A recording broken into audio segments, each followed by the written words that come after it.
So the last time you all heard from me, I made a proclamation that the Los Angeles Lakers were ruining my life. And now that it's been a few months and the dust has settled on that NBA season, I can look back and confidently say, no, I was not exaggerating at all. Like, are you kidding me? Are y'all for real right now? This team was the damn butt of every joke, and they're just wasting away LeBron's literal final years after giving me false hope by literally trading for Luka Doncic. And everyone wants us to fail because it's Lakers in 5. It don't matter. It don't matter.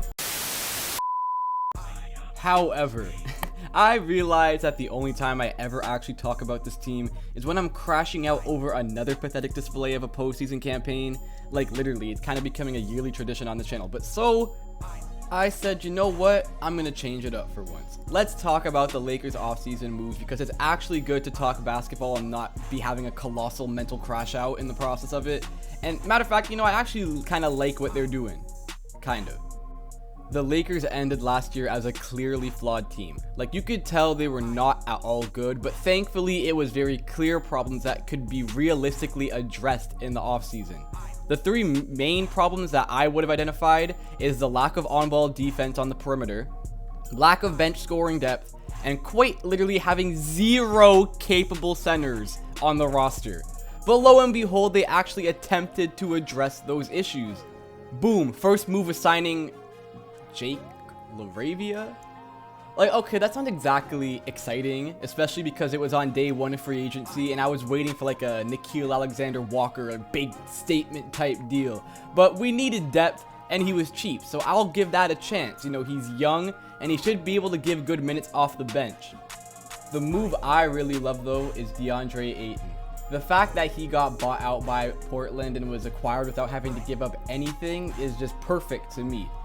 And even though he isn't exactly amazing and he hasn't lived up to his expectation and hype and blah blah blah, I still love the idea of buying low on a once supreme talent, because if he can capture just some of that previous magic, then the Lakers will be laughing. And I love even more the idea that the Lakers actually have a competent center and not my old buddy Jackson Reed Hayes. And then just a few days ago, Marcus Smart gets bought out too, and then joins the Lakers to satisfy that third need of getting better defensively on the perimeter. Because it's no secret, Austin Reeves, Luka Doncic, they can't guard a parked car. So the moves are making sense, and they're giving me cautious optimism. Like, when you look at it, they've added Marcus Smart, DeAndre Ayton, and Jake LaRavia, and that Adu Tiero kid through the draft, and only removed Finney Smith, who is really like, whatever, I guess, I don't know. Like, overall, that's undeniable improvement, right? The way I see it now, you start Luka, Smart, Rui, LeBron, Ayton, and then you have Reeves run that second unit as a sixth man. Because he can run the offense himself, no problem, and it's perfect to give us real bench scoring, which we need. All that's left is if they can somehow trade for a wing to add depth to that position.